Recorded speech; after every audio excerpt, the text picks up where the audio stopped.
Bismillahirrahmanirrahim. Alhamdulillahi rabbil alamin. Wassalatu wassalamu ala al-mab'uthi rahmatan lil alamin.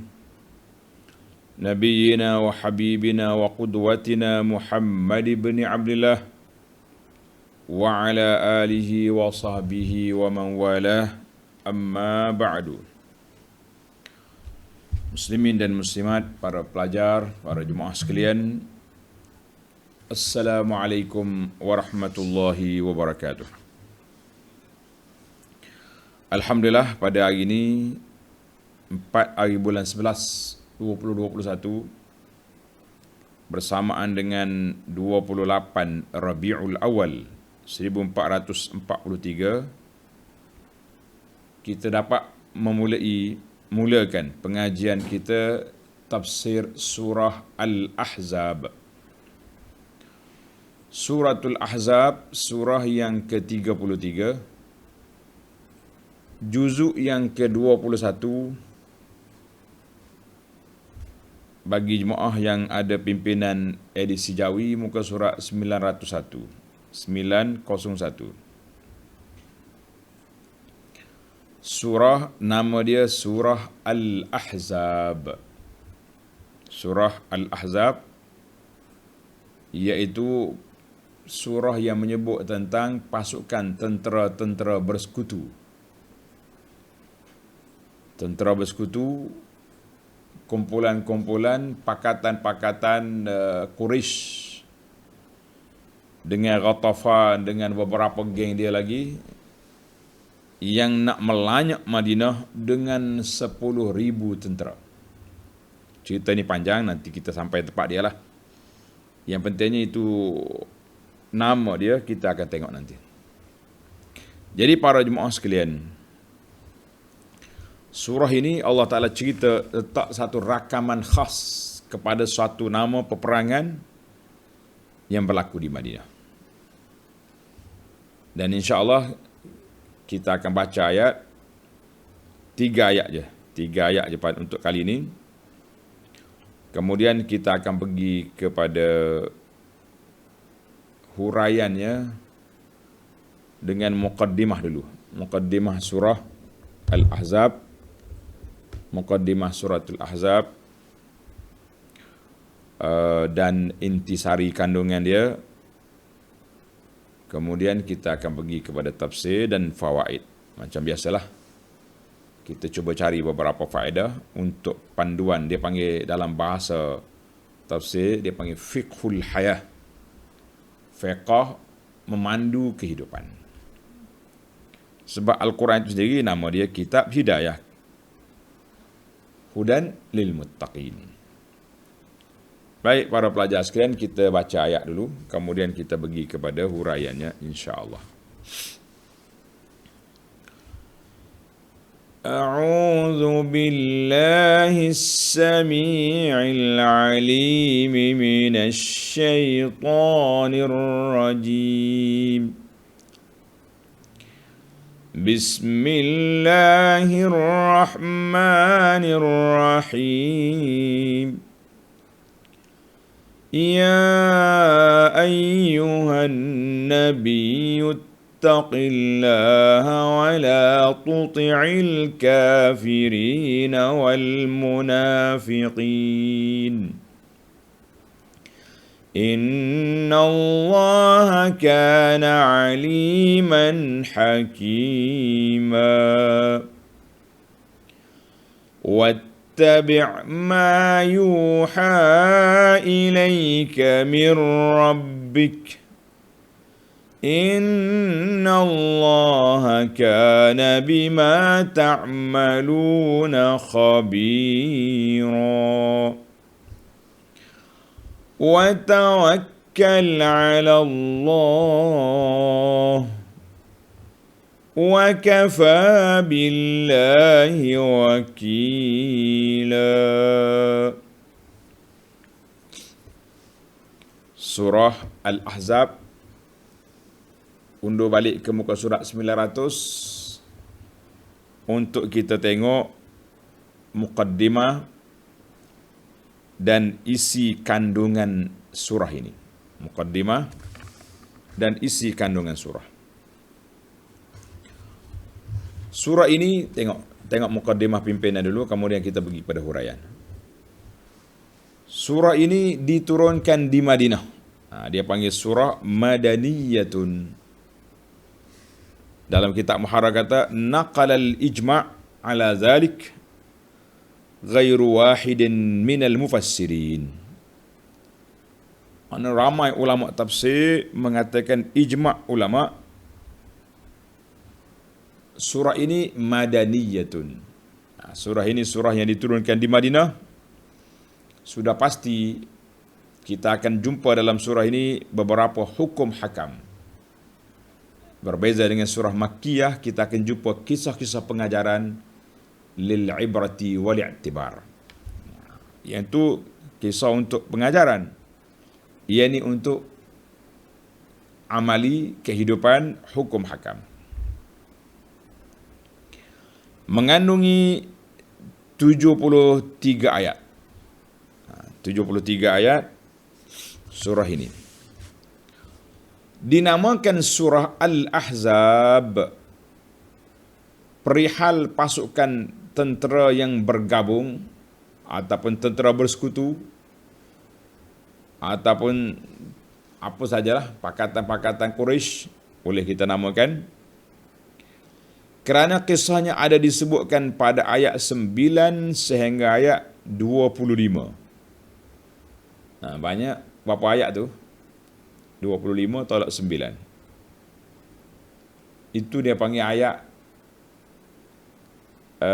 tentang Ahzab. Untuk mengingatkan orang-orang yang beriman supaya bersyukur kepada Allah. Bersyukur kepada Allah Ta'ala yang telah menyelamatkan mereka dari serangan tentera musuh itu, yang telah mengepung bandar Madinah dengan tujuan hendak menghancurkan Islam dan umat Islam. Jadi nama kepada surah ini, tuan-tuan tengok dalam riwayat Zir, fa'an Zirrin qala Ubay bin Ka'ab. Ubay bin Ka'ab ini salah seorang ulama besar, ulama sahabat yang terlibat dengan pengumpulan dan penulisan Al-Quran dan juga salah seorang daripada qari. Jadi logiklah kalau orang nukil daripada dia. Kata Ubay, kam ta'udduna surat Al-Ahzab ayah.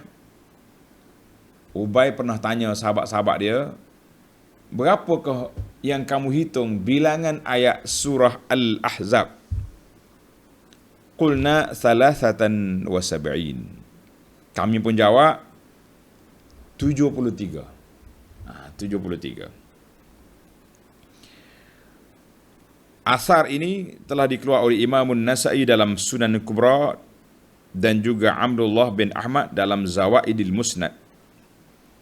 Hassanahul Hafiz Ibnu Hajar wa sahhaha isnadahu Ibnu Jarir wa ghairuhum. Alhamdulillah. Maknanya jelas kepada kita dari sudut jenama, penjenamaan. Nama surah itu Al-Ahzab. Siapa dia kesebut? Ubay bin Ka'ab radhiyallahu anhu. Baik. Intisari kandungan. Apa dia isi kandungan dalam surah ini, ada apa? Pada awal surah ini Allah Subhanahu wa taala memerintahkan Nabi sallallahu alaihi wasallam supaya tetap teguh mematuhi perintahnya dan jangan menurut kehendak dan tipu helah kaum kafir dan orang-orang munafik yang banyak hasutan dan angkaranya. Jadi puak kafir ni banyak sangat dia punya kerenah. Jangan duduk peduli dengan dia. Jangan ikut puak dia. Dan diperintahkan supaya baginda Nabi SAW menurut apa yang diwahyukan kepadanya serta berserah diri bulat-bulat kepada Allah Azza wa Jalla. Dia terjemahan pimpinan ni, kalau tawakal tu bulat selalu. Tak mau lepe-lepe bulat. Mana solid lah. Kemudian ditegaskan bahawa Sebagaimana Allah Subhanahu wa taala tidak menjadikan dua hati bagi seorang manusia. Ingat molek, dalam diri manusia ni tak ada dua hati. Dia ada satu je. Kalau orang ada dua hati, tak nak memikir apa. Dia nak memikir macam mana panjang-panjang sangat. Tak ada dua hati dalam bagi manusia. Maka demikianlah manusia itu hendaklah mempunyai satu tujuan dalam hidupnya, iaitu menyembah Allah Subhanahu wa taala yang Maha Esa dan menurut hukum syariatnya, kerana tauhid dan syirik, iman dan kufur, taat dan maksiat tidak dapat berhimpun dalam hati yang satu. Ada tauhid, tak ada syirik. Kalau ada syirik, tak ada tauhid. Dia kata ada satu kategori lagi, dia panggil syirkun khafiyun. Syirik yang tersembunyi, riak, takabur. Yang ni ada lagi yang asalnya tauhid tapi tercala sudah tauhid dengan sebab perbuatan tadi, perbuatan syirik yang tersembunyi itu. Ni kita kena hati-hati, jangan duk main. Syirik-syirik tersembunyi, syirik khafi ni pun bahaya. Cuma taklah sebahaya syirik kabir, syirik besar tu. Kemudian dia tegaskan maknanya seorang itu kena fokus kepada hendaklah mempunyai satu tujuan dalam hidupnya, iaitu menyembah Allah yang Maha Esa dan menurut hukum syariatnya, kerana tauhid dan syirik, iman dan kufur, taat dan maksiat tidak dapat berhimpun dalam hati yang satu, disebabkan tiap-tiap satunya berlawanan dengan yang lain. Dia panggil kontra. Tak boleh nak jamak, tak boleh.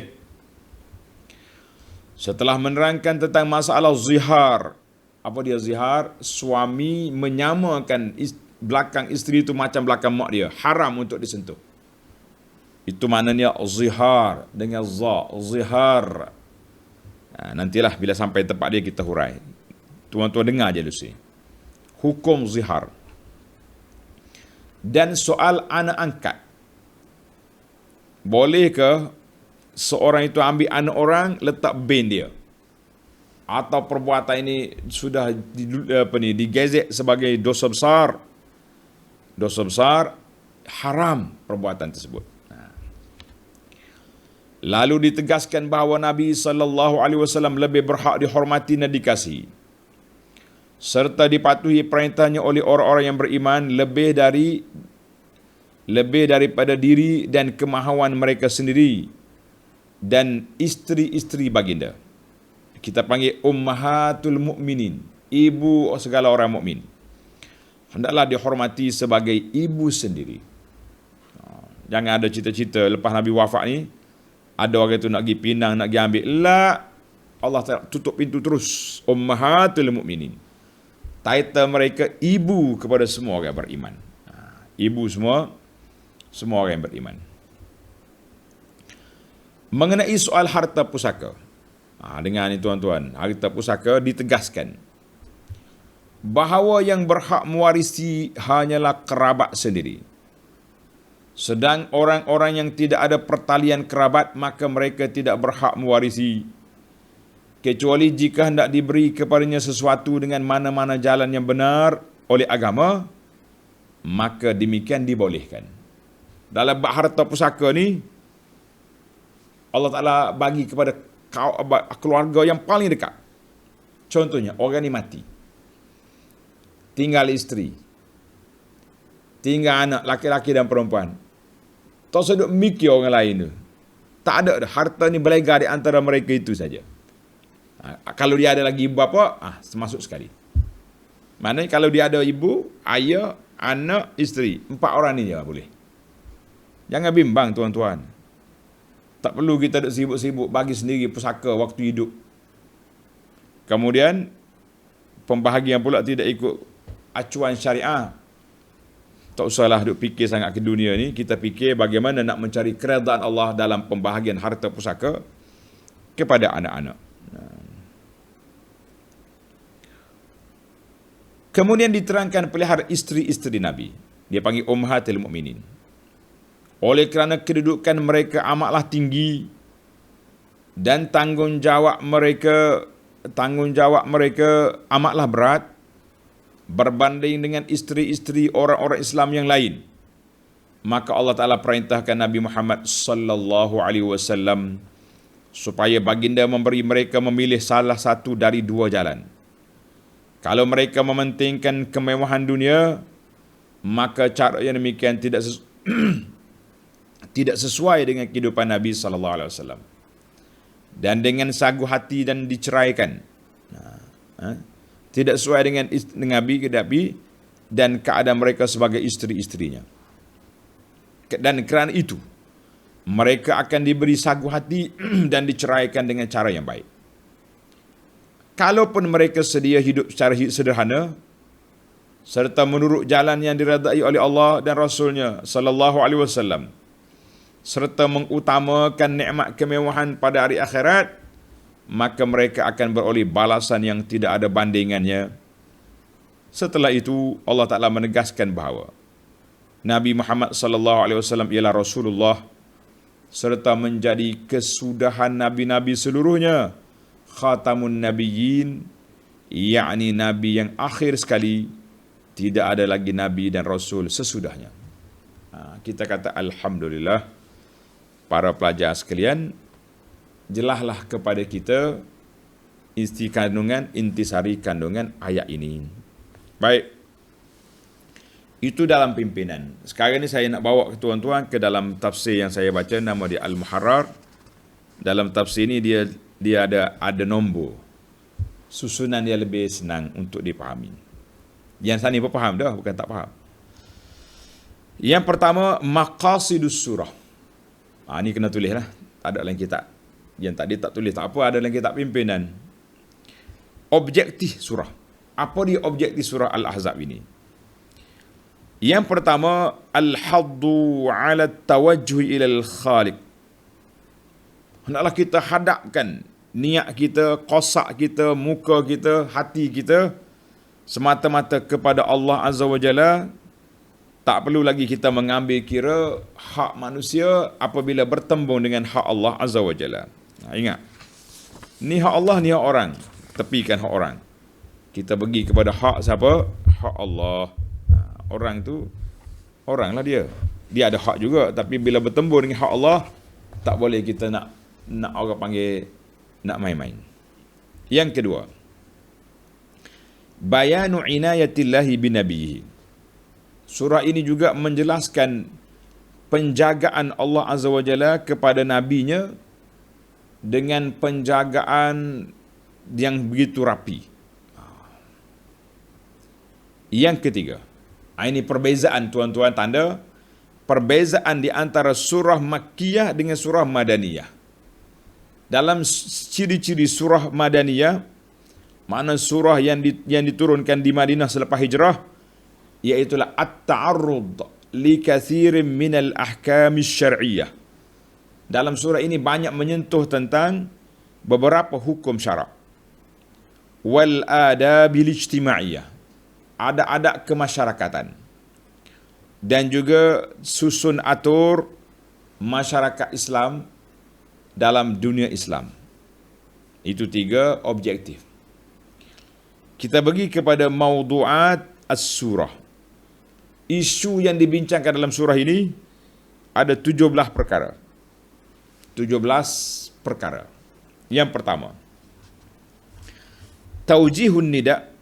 Allah Ta'ala tujukan seruan kepada Nabi sallallahu alaihi wasallam dengan beberapa bimbingan.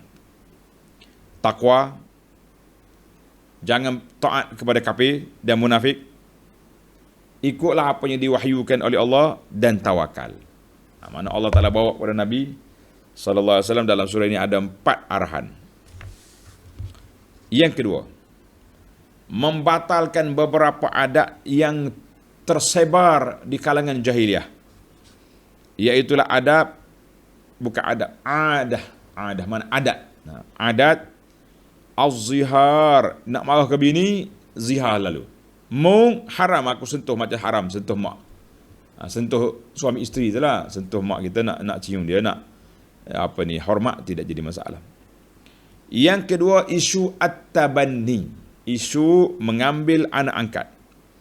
InsyaAllah kita akan detailkan isu anak angkat ni. Setakat mana boleh, setakat mana yang tak boleh. Mudah-mudahan tuan-tuan dan puan-puan selamat daripada kemurkaan Allah Azza wa Jalla. Ramai orang langgar SOP ni. Ambil anak orang letak bank kita. Berat. Yang ketiga, Allah Ta'ala sebut juga beberapa hukum syariat yang berkaitan dengan ketaatan kepada Nabi SAW dan menetapkan gazet suatu enactment bahawa semua isteri Nabi adalah ibu kepada orang mukmin. Dan juga kewajipan membagi harta pusaka kepada waris-waris yang telah dijelaskan oleh Allah Azza wa Jalla siapa yang dapat, siapa tak dapat. Dan surah ini juga membatalkan adab dapat mewarisi melalui al-ikha persaudaraan di awal hijrah telah dibatalkan dengan ayat pusaka. Yang keempat, dalam surah ini Allah sebut dua peperangan, iaitulah peperangan Ahzab dan peperangan Bani Quraizah. Ya, sekali dua tu. Sudah perang Ahzab, Nabi kita serang Bani Quraizah. Cerita dia tunggu nanti. Yang kelima, zikru qissati takhyir. Allah sebut juga satu kisah Nabi SAW beri pilihan kepada isteri dia. Nak duduk dengan aku, sabar. Nak mewah dunia, aku bagi. Tapi kena cerai. Semua isteri Nabi cerdik, tuan-tuan dan puan-puan, mereka pilih hidup dengan Nabi SAW. Kerana ini bukan hidup dunia aja, hidup dunia sampai akhirat. Kalau pilih yang kemewahan dunia, setakat tu ya boleh, akhirat wallahu alam. Yang keenam, di antara isu nak membatalkan isu anak angkat itu, maka Allah Ta'ala sebut dalam ayat ini kisah perkahwinan Zainab binti Jahshin radhiyallahu anha dengan Nabi sallallahu alaihi wasallam setelah dia dicerai oleh Zaid bin Harithah. Apakah hikmahnya?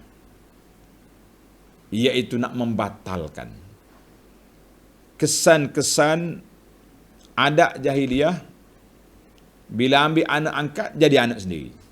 Allah kalau batalkan dia ni, Zaid bukan anak angkat, bukan anak sendiri, boleh kahwin dengan bini dia. Kita tunggu di sana nanti. Menarik tuan-tuan, banyak kisah, hikayat dan hukum dalam kisah dalam surah kita ini. InsyaAllah kita akan ambil secara walaupun ringkas, biarlah dapat dipahami. Yang ketujuh, al-amru bil ikthar min zikrillah. Allah Ta'ala sebut, perbanyakkanlah menyebut nama Allah dengan tasbih, memuji, membersihkan Allah Ta'ala, dan juga menyebut tentang wazifatun Nabi, kerja bidang tugas Nabi SAW. Yang ke-8 akan disebut tentang hukum al-mutallaqat qabla ad-dukhul. Hukum perempuan yang dicerai sebelum bergaul dengan suami.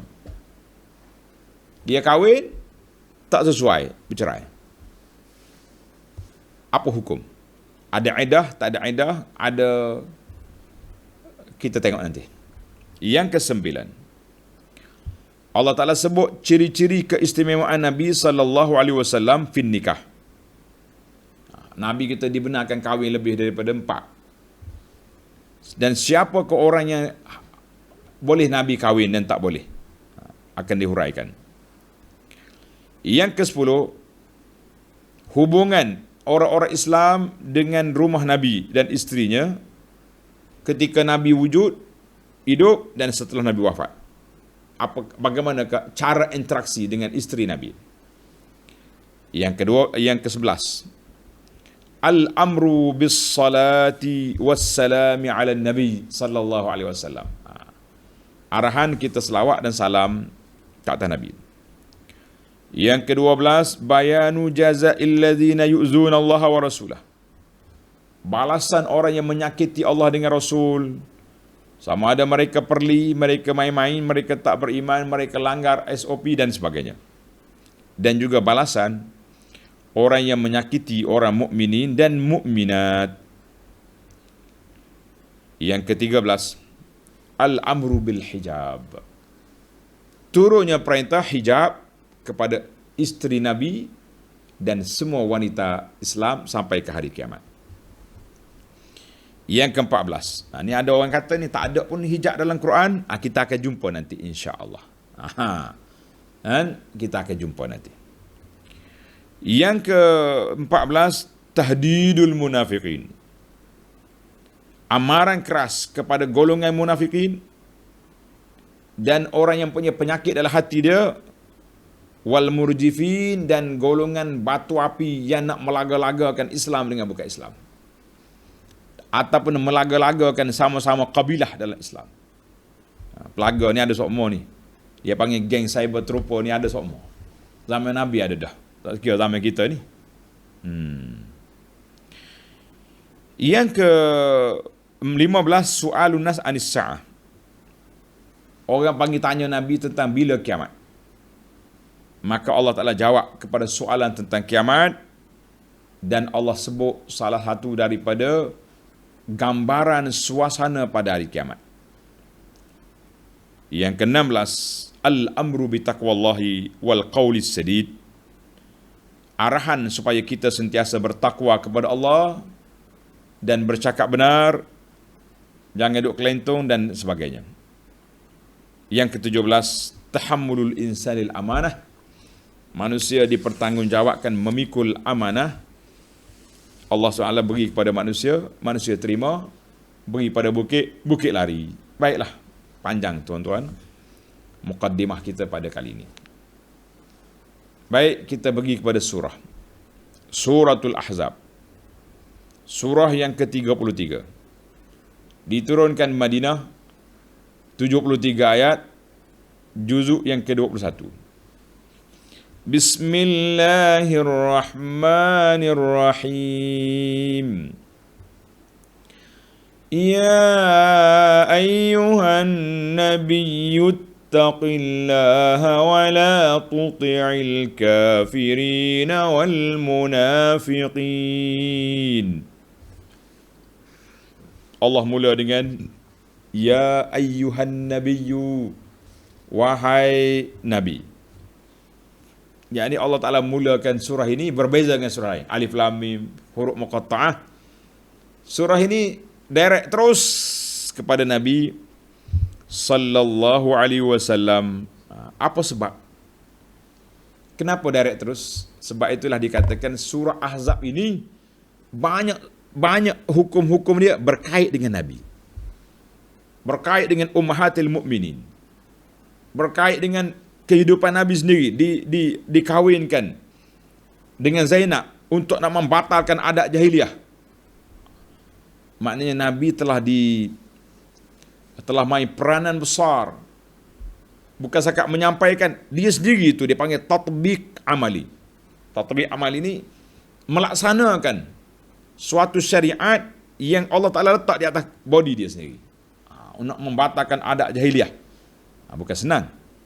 Maka Allah Ta'ala sesuailah Allah Ta'ala mula ayat ini dengan ya ayyuhan nabi, wahai nabi. Allahu Akbar. Ya ayyuhan nabi ittaqillah. Masya Allah. Tetaplah bertakwa kepada Allah.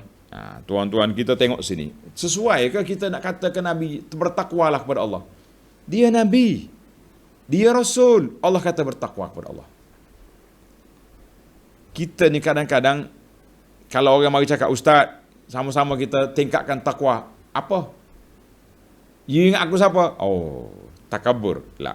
Nabi, orang yang paling alim, paling warak, paling dekat dengan Allah, Allah pesan, ittaqillah. Ya ayuhan nabiyyu ittaqillah. Ikutlah segala arahan Allah, jauhi larangannya. Itu makna bertakwalah kepada Allah. Arahan yang pertama. Arahan yang kedua. Wala tuti'il kafirina wal munafiqin. Dan janganlah engkau patuhi kehendak orang-orang kafir dan orang munafik. mu jangan duduk percaya kepada dia.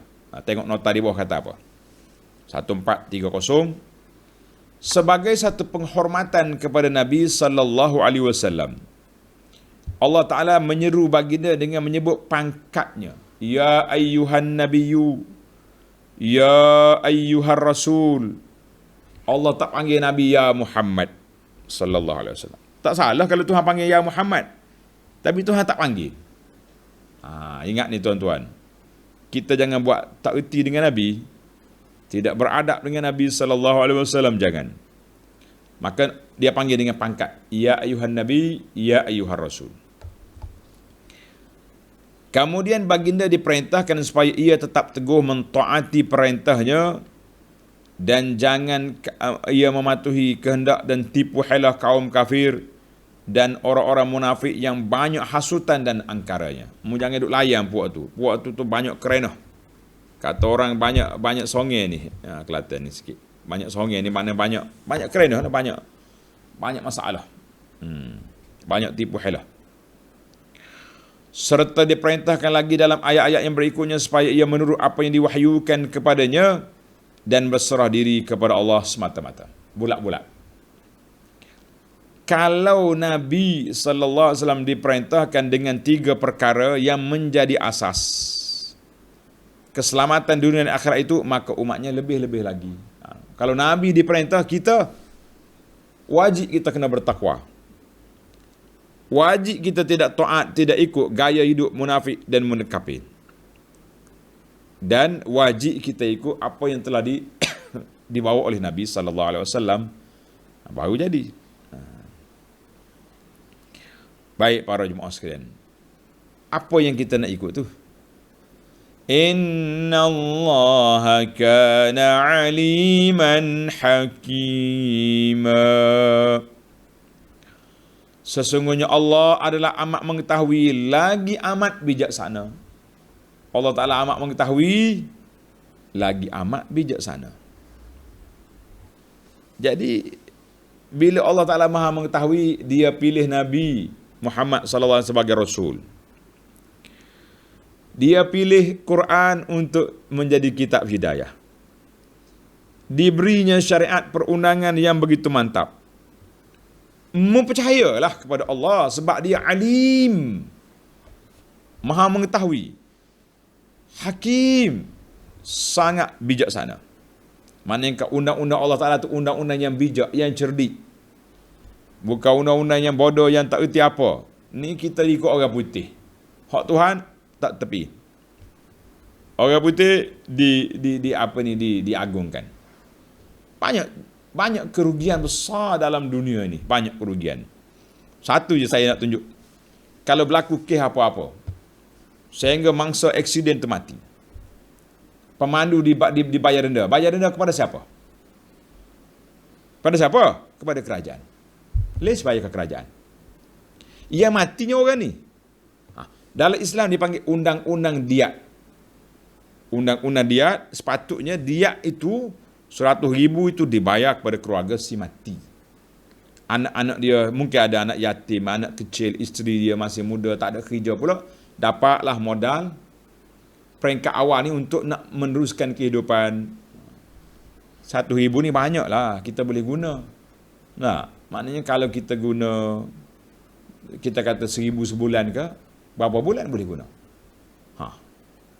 100 bulan, berapa tahun? 2,000 sebulan ke? Maknanya duit dia itu boleh digunakan untuk keperluan. Ni menurut orang putih, bayar pampasan, bayar denda, bayar, habis keluarga dapat apa? Dapat tengok. Baliklah kepada undang-undang syariat. Kembalilah kepada undang-undang Allah. Jangan ikut tabiat munafikin yang tak suka kepada undang-undang Islam. Hak kafir itu jelas dah. Hak munafik dalam Islam sendiri ni pun ramai juga tu bersifat munafik dalam perkara ini. Saya tak kata munafik i'tiqadi, munafik amali. Kalau kita percaya, masya-Allah, innallaha kana aliman hakima. Ini hikmah. Awal surah Nabi ittaqillah. Umat dia tak ittaqillah lagi. Nabi SAW, jangan ikut kafir munafik. Umat dia, jangan ikut. Tapi malangnya umat dia, habis pakai duk dakak undang-undang kafir, undang-undang orang putih. Kita panggil undang-undang sibil. Undang-undang look rek. Look apa benda atas dunia ni. Pakai duk dakak tu lah belakang. Bila orang bunyi kata nak tukar kepada undang-undang, nak kembali mula undang-undang Islam, menggigil. Orang Kelantan kata naik bulu roma, anak orang Islam juga. Ajaib wallah, ajaib. Baiklah. Kita pergi kepada ayat yang kedua. Wattabi' ma yuha ilaika min rabbik. Dan turutlah akan apa yang diwahyukan kepadamu dari Tuhanmu. Ini arahan yang ketiga ni. Serta janganlah menurut adat rasam jahiliyah. Sama ada jahiliyah Abu Jahal ataupun jahiliyah Lu'rek. Jahiliyah lah tu orang panggil. Semua undang-undang yang bukan daripada Islam, maka dia ada ulama menamakan itu jahiliyah. Itu undang-undang apa tu? Jahiliyah. Jahiliyah ni untuk buat Abu Jahal, jahiliyah moden. Ada setengah ulama kata tak boleh dah kita guna jahiliyah. Jahiliyah tu untuk Abu Jahal, eksklusif. Tak apalah, kalau tidak jahiliyah Abu Jahal pun kita kata jahiliyah zaman kita ni. Itu jahiliyah. Maknanya kalau tak ikut Tuhan, ikut jahiliyah. Na'udzubillah. Tengok. Sekali lagi Allah beri penekanan, memperkuatkan, memperkasakan ketahanan jiwa. Innallaha kana bima ta'maluna khabira. Sesungguhnya Allah sentiasa mengetahui dengan mendalam akan apa yang kamu lakukan. Tadi, waktu nak sebut tentang perundangan, Tuhan kata apa? Aku bijak, aku alim. Setelah diberi arahan, ini undang-undang aku. Mana? Ni dalam Quran ni. Mana undang-undang Allah? Dalam sunnah Nabi SAW. Tak ikut? Innallaha kana bima ta'maluna khabir. Allah kata aku tahu. Mu ikut ke tak ikut? Ini ilmu tadabbur tuan-tuan. Kepala ayat dengan ekor ayat sangat jelas. Bagi kita orang beriman, insya-Allah bila kita dengar ayat ni kita rasa gerun takut. Tuhan kata setelah aku jelaskan kepada kamu undang-undang aku nak tengok. Bima ta'maluna khabira, aku tahu. Khabir, Allah Ta'ala maha mengetahui apa yang kamu ikut ke kamu langgar. Kalau kita dapat kekuasaan mutlak, kekuasaan penuh dalam sebuah negara, kalau kita tak nak tukar lagi, bertanggungjawablah kita depan Allah nanti. Nah, ini kita cuba ahli-ahli undang-undang sivil, cuba nak masukkan undang-undang syariat itu ke atas sivil. Sepatutnya orang Islam bergembira, ya Allah, berkatilah negara kami. Ni tidak pakat duduk macam-macam pula dia punya penentangan. Macam undang-undang itu bukan hak dia. Dia ni orang Islam tapi undang-undang lukrek tu hak dia. La ya akhi. Kembalilah kepada jalan Allah. Mari kita laksanakan undang-undang syariah di dalam negara kita dalam semua keadaan. Bukan hudud saja. Dengan tauhid yang murninya. Tidak masuk unsur-unsur elemen yang tidak baik. Kan? Unsur khurafat, tahayul. Sekarang ni baru kita sedar. Hilang MS-370. Mari teropong, duk main di airport. Habis satu dunia. Kawan-kawan Arab saya, terkejut kita, dia kata. Ya Abu Anas, hadza Malaysia baladun sahir. Dia kata Malaysia ni banyak ahli sihir ke? Duk main pun ini. Kita kata, tak. Itu seorang dua ya. Dia panggil antah berah je tu. Kan? Bila mari isu penderaan kawan-kawan, puncanya mari daripada mana? Percaya kepada bomoh. Khurafat banyak. Sebab itulah pintu-pintu khurafat ni jangan dibuka. Jangan dibuka. Ni duk ajar orang bacaan tu, bacaan ni. Kan? Semalam saya jumpa video orang hantar mari. Tuan-tuan, siapa dia ada tasbih dalam poket dia, dia tak payah tasbih dah. Dia sudah ditulis sebagai musabbihin, sebagai orang bertasbih.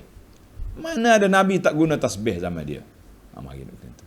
Selagi ada bau kopi di mulut, malaikat terus beristighfar. Sebab apa? Sebab kopi itu fadilat. Punyalah cerita pengikut bawah ni. Oh, nasib baiklah dengar malam ni, banyak boleh ilmu. Ilmu apa?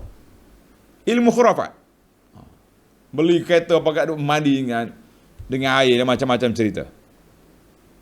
Kenapa kita ajar pada masyarakat benda yang pelik-pelik? Yang sunnah Nabi ada. Karena itulah ulama salah kata, apabila dilakukan bid'ah, mati satu sunnah. Bila kita beli kenderaan baru, baca dalam hadis Nabi. Dalam perisai Muslim tu ada. Kita baca hadis-hadis, bacaan-bacaan yang diajar. Bukan duduk main jampi. Ni ada pula jual beras. Beras ni, kalau ditabur di atas kubur, ringan azab kubur. Kita kata buat apa taburnya? Beli 3 guni, terus dia letak dalam lubang lahat selalu. Tuan-tuan mudah percaya benda-benda pelik gini. Allahu Akbar. Baik. Wattabi' ma yuha ilaika min rabbik innallaha kana bima ta'maluna khabira. Laksanalah undang-undang aku ini. Aku nak tengok. Allah kata aku tahu membuat ke tak buat. Dalam hati kita. Kalau tak mampu, kita cakap, Ya Rabbi tak mampu. Disekat oleh orang putih. Tapi orang putih sudah lari. Walaupun sudah lari, tapi undang-undang dia masih lagi kuat. Sebagaimana kata di Allahyarham Tuan Guru Haji Abdul Rahman, pengasas Pondok Sungai Durian, dia berpantun, harimau mati tinggal belang, orang putih lari tinggal undang-undang. Betul. Sampai hari ini sudah 60 tahun, kita masih lagi mendakak. Duk dakak kemah. Orang kata dakak kemah keming. Undang-undang orang putih tak mau hilangkan. Orang putih harimau mati tinggal belang, orang putih lari tinggal perasaan. Perasaan nak jadi mak saleh, mek saleh, macam-macam saleh. Allahu Akbar. Baik. Allah kata apa? Tengok. Yang pertama, aku bijak, aku mengetahui ini undang-undang aku. Ayat yang kedua, setelah aku wartakan undang-undang, aku tengok siapa buat, siapa tak buat. Yang ketiga, tengok ayat yang ketiga. Wa tawakkal 'ala Allah. Dan berserahlah kepada Allah, serta janganlah menumpukan harapanmu kepada yang lain. Serahlah kepada Allah Azza wa Jalla. Kata orang, oleh kerana kita nak laksanakan undang-undang Allah, oleh kerana kita nak ikut syariat Allah, oleh kerana kita nak ikut sunnah Nabi sallallahu alaihi wasallam, maka secara automatik kamu akan diganyang, kamu akan diserang, kamu akan dikhianati. Maka awal lagi Tuhan bagi ayat motivasi, wa tawakkal 'ala Allah. Ikut undang-undang aku, berserahlah kepada Allah Azza wa Jalla. Tuhan kata apa? Wa kafa billahi wakila. Wa kafa billahi wakila. Kerana cukuplah Allah menjadi pemelihara dan pentadbir urusan kamu. Tuhan kata cukuplah. Kalau aku jadi pemelihara, aku yang jaga kamu, apa yang kamu bimbang lagi? Yang kita duk bimbang hari ini, sebab keyakinan kita tak berapa naik tinggi. Sekali nak naik semangat, bila mari pula kena ugutan kepada puak kafir, puak munafik ini, turun balik. Waktu semangat dengar undang-undang Allah, takbir. Sekali mari gepok ke puak-puak elok rek, lari balik. Undang-undang syariat ni apa ni? Tak sesuai dengan zaman ni. Itu main yang munafikin. Puak kafir pula, jangan buat. Siapa dia buat, langgar perlembagaan, kita ambil tindakan keras. Itu gaya kafir. Jadi dua gaya ada. Sama ada kafir terus menentang undang-undang syariat, ataupun munafik yang duk main keluk-kelek, duk main. Jangan, tak boleh. Tak boleh. Sebab apa tak boleh? Kita ni, banyak masalah lah. Jadi tuan-tuan dan puan-puan, banyak cerita. Maka Allah letak di sini, yang pertama tawakal ala Allah, Bila kamu nak ikut undang-undang aku, tawakal dengan ikut cara betul lah, SOP. Jangan pula orang panggil melulu. Tak ada akta, tak ada apa lagi pun pakai undang-undang hudud lalu. Wah, itu dia panggil undang-undang yang hutan rimba, bukan undang-undang syariat. Jangan main. Kemudian wakafa billahi wakila. Cukuplah Allah Ta'ala sebagai wakil, ay hafizun, sebagai penjaga kamu, mudabbirun, penyusun atur hidup kamu, maka apa yang datang dari Allah, yakin dan percaya. Kata di ulama tafsir, fa in waqa'a fi qalbika. Kalau masuk dalam hatimu rasa, kalau tak taat ke puak kafir ni, tak taat kepada puak kafir ni, kita akan diapa-apakan, kita akan diganyang, kita akan dikhianat, kita apa? Maka Allah Ta'ala bawa ayat ini. Buang semua perasaan itu. Wa tawakkal 'ala Allah wa kafa billahi wakila. Cukup. Allahu akbar. Ayat ini mantap sekali tuan-tuan. 3 ayat ini kalau kita boleh pasak dalam jiwa kita, sudah tamatlah kita. Tamat apa? Tamatlah kita duduk dalam suasana yang begitu aman damai, yang begitu kuat, yang begitu hebat. Baik, kita pergi kepada al-fawaid. Fawaid al-ilmiyahnya, fawaid tarbawiyahnya apa dia? Yang pertama, tuan-tuan tengok dalam ayat. Ya ayyuhan nabiyyu taqillah. Allah Ta'ala sebut di sini jawatan Nabi. Ya ayyuhan nabi. Tak ada dalam Quran Tuhan panggil ya Muhammad. Tak ada. Nabi lain semua dipanggil nama. Ya Isa, ya Musa, ya Daud, ya Adam. Tapi Nabi SAW Allah panggil dengan jawatan ya ayyuhan nabiyyu. Kenapa? Tanda tuan-tuan. Sebab yang pertama, Allah Ta'ala nak memperkenalkan jawatan Nabi.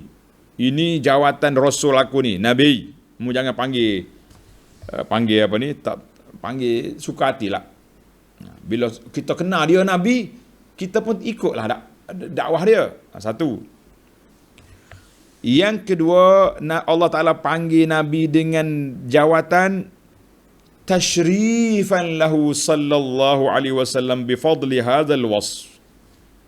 Satu kemuliaan yang tinggi untuk Nabi sallallahu alaihi wasallam dengan jawatan ini. Dalam Quran Tuhan panggil ya ayyuhan nabiyyu dalam ayat kita ni, ataupun ya ayyuhar rasul dalam surah Al-Maidah ayat 67. Tu ada Muhammad dalam Quran, itu sifat ataupun nama. Panggilan tak ada. Tengok Nabi, Allah kata Muhammadur Rasulullah. Bukan panggilan. Allah perkenalkan Muhammad itu Rasulullah. Suratul Fatih ayat 29. Ayat Ali Imran ayat 44. Wa ma Muhammadun illa Rasul. Muhammad itu Rasul. Tuan-tuan, kesimpulannya, Allah Ta'ala tidak panggil Nabi dengan nama, dia panggil dengan jawatan. Sebuah buku ni. Kalau tuan-tuan belum ada, kena ada buku ni. Nama buku ni Bidayatus Sul fi Tafdilir Rasul. Bidayatus Sul fi Tafdilir Rasul, yang ditulis oleh Syekh Izzuddin bin Abdul Salam. Abu Anas tolong terjemahkan dan sedikit huraian. Dalam buku ni, dengan terjemahan yang dengan tajuk 41 kelebihan Nabi sallallahu alaihi wasallam mengatasi para anbiya yang lain. Bandingan di antara Nabi kita sallallahu alaihi wasallam dengan nabi-nabi yang lain, bukan dengan kita. Dengan kita tak masuk, tak kena standard. Nabi dengan Nabi. Ada berapa kelebihan? 41 kelebihan. Tuan-tuan cari kita ni. Kalau tak jumpa, tengok dalam Darut Taibah tu. 41 kelebihan Nabi sallallahu alaihi wasallam mengatasi para anbiya yang lain, mengatasi para anbiya yang lain. Tuan-tuan dapatkan kitab ni. Alhamdulillah, menarik. Pendek ya. Kalau dapat kitab ni, tengok dalam YouTube syarah kepada kitab ni. Saya dah buat wacana dulu, seminar. 41 kelebihan Nabi sallallahu alaihi wasallam. Baik. Tu dalam selawat kita tu. Ada setengah selawat kan, sambil-sambil berdiri, ya Mu'abina, ya Muhammad. Ini menyalahi peraturan. Allah tak panggil Nabi dengan nama, kita pergi susun selawat panggil dengan nama. Sebab itulah lafak-lafak ibadat ni, kita berpegang dengan hak Nabi ajar, itulah yang sempurna. Kalau orang ni macam-macam bunyi, kan? Panggil Nabi dengan nama, kemudian ataupun beri jawatan lebih-lebih. Mali aluzubihi, aku tak ada lah bergantung aku kecuali denganmu. Mana boleh kita bergantung dengan Allah? Nah, cuma Nabi kita pemberi syafaat dengan izin Allah Azza wa Jalla. Jadi adalah lafak-lafak yang perlu ditakwil, yang perlu ditafsir. Kalau tak tafsir, makna lain jadi. Nah, itu bahaya. Sebab itulah kita kata lafak ni berkekan lafak nabawi. Cukuplah. Yang pertama, tuan-tuan ingat, Allah Ta'ala tak panggil Nabi dengan nama. Dia panggil dengan jawatan. Kita pergi kepada yang kedua. Tuan-tuan tengok ayat Quran yang kedua ni. Fawaid tarbawiyah ni. Ya ayuhan nabiyyu taqillah. Wahai Nabi, takutlah kepada Allah. Kata di para ulama tadabbur, kata annal insan mahma balagha minal martabati. Seorang manusia ni tinggi mana martabat dia, tidak gugur taklif syarak, tak gugur. Maka dengan ini terbuktilah sesat. Golongan yang mendakwa kalau sudah sampai kepada makam makrifah, gugur syariat. La, kita kata kazib. Bohong ajaran itu. Berapa ramai kita tengok, dengar cerita, ulama ni tak salat. Wali, dia panggil ulama. Tak panggil wali, dia panggil wali. Wali ni tak salat dah. Sebab apa? Dia sudah makam syariat hakikat. Dia solat dengan hati dia terus kepada Tuhan. Tak main macam kita ni. Orang panggil tunggil tangga ni, ini darjat syariat ni. Kulit ya, kulit. Nah, tidak ada kulit. Nabi yang paling tinggi darjat, Tuhan kata ittaqillah. Habis, takkanlah Tok Syekh awak lebih tinggi daripada Nabi. Nabi solat sampai bengkak kaki. Tok ayah ni solat relax je. La. Nah, kalau ada macam tu ajaran, kita kata itu ajaran salah.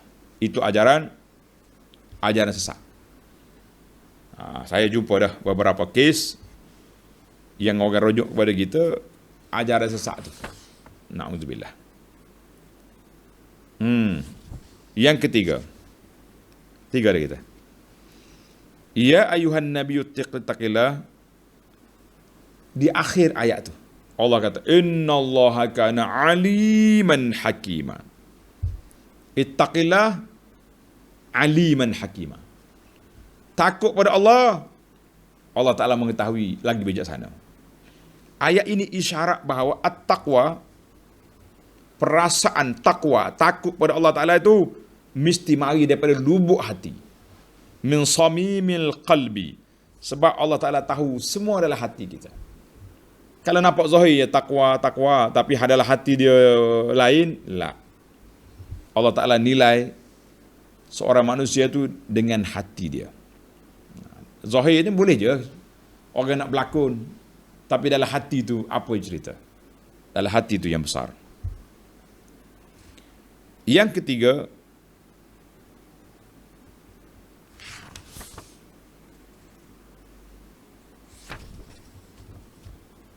yang keempat lah kita. Yang keempat tulis. Wattabi' ma yuha ilaika min rabbik. Ikutlah apa yang Allah Ta'ala wahyukan kepadamu. Ayat ini sekaligus menolak adat-adat jahiliyah. Jadi Nabi kita sallallahu alaihi wasallam Allah perintah ikut wahyu. Jangan ikut amalan Abu Jahal. Jangan ikut amalan Abu Lahab. Sebab mereka itu menyeleweng daripada Islam. Ikut apa? Ikut wahyu daripada Allah Azza wa Jalla. Ikut wahyu. Jangan ikut yang lain-lain. Allahu Akbar.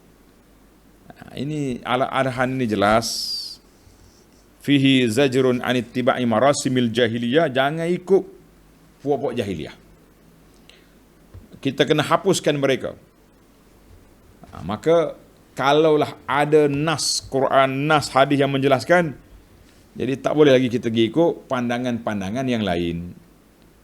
Kata-kata ini dinukilkan daripada tafsir Al-Qurtubi. Tafsir siapa? Al-Qurtubiyu.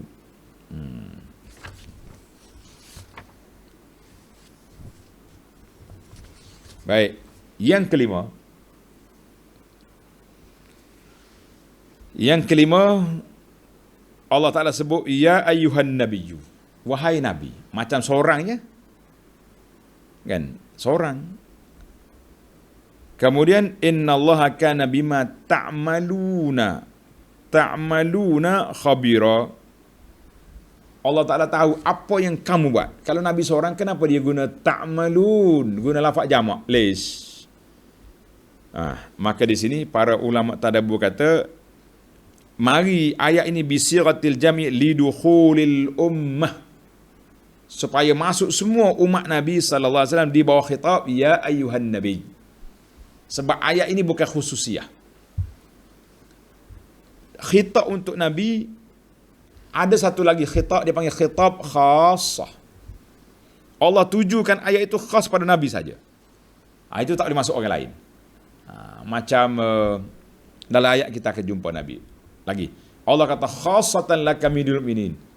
Hukum ni untukmu je, orang lain tak boleh pakai. Jadi banyak juga hukum-hukum yang khususiyah Nabi sallallahu alaihi wasallam, seperti Nabi kita dibenarkan kahwin lebih daripada 4 orang, orang lain tak boleh. Seorang pun tak jadi, tak lepas dah. Kan? Dia main partner pula. Yang keenam, Ya ayuhan nabiyyu ittaqillah. Ya ayuhan nabiyyu ittaqillah. Wahai Nabi, bertakwalah kepada Allah Azza wa Jalla. Maknanya takwa itu wujud pada Nabi sampai kepada ummah.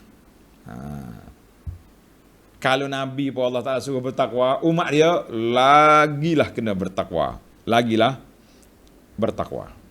Menarik tuan-tuan. Itu dia panggil ilmu tadabbur, ilmu kita belajar.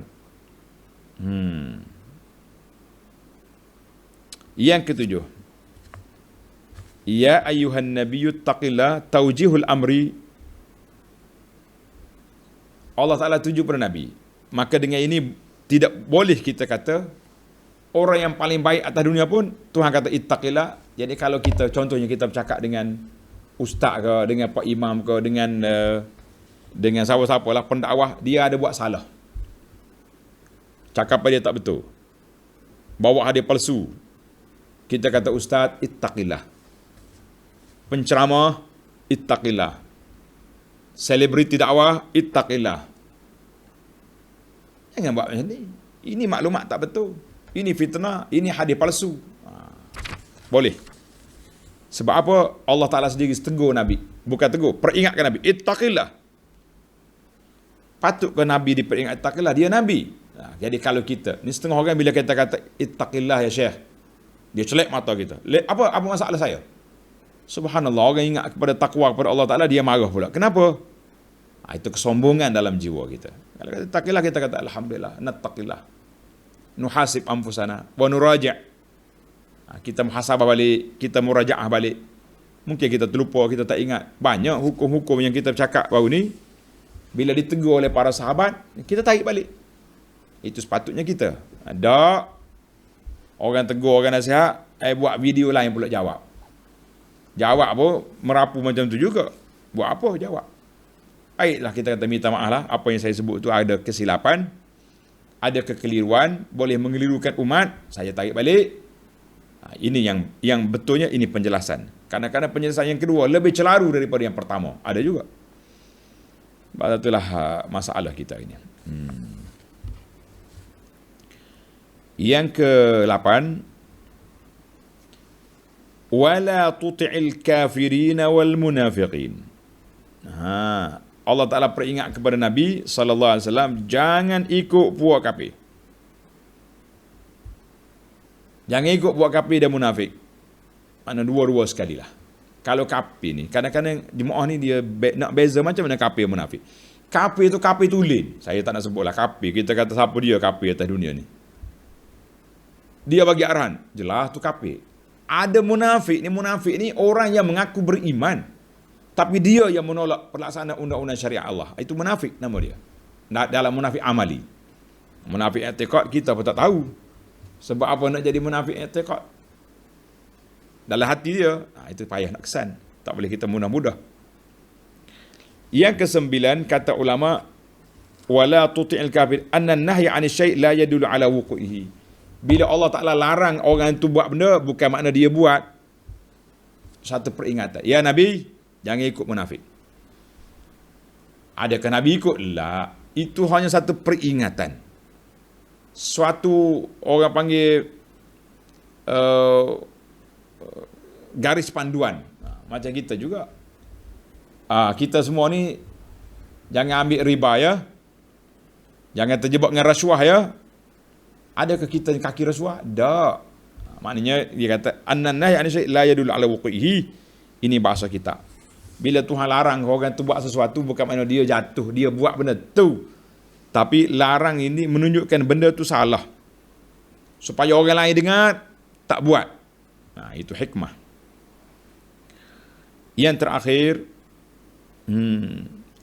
wala tuti'il kafirin wal munafiqin. Jangan taat kepada kafir dengan munafikin, jangan. Sebab orang kafir dengan munafikin ini la yumkin an yakuna nasihan lil mu'min abada. Tak mungkin dia menjadi orang yang beri penasihat kepada orang mukmin selama-lama, jangan. Dia nasihat apa dia kafir? Oh, tapi dia pakar dalam bidang ni. Tak apa, dia pakar dalam bidang kesihatan contohnya. Boleh ya kita dengar, tapi kita kena tanya juga doktor yang muslim. Sebab tu dalam kitab fiqh kata,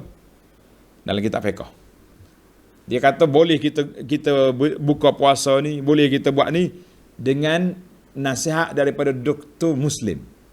Mana kalau kita ialah kita pergi jumpa pakar ni orang bukan Islam, non muslim kita kata. Tak boleh kata kafir ni kasar kan.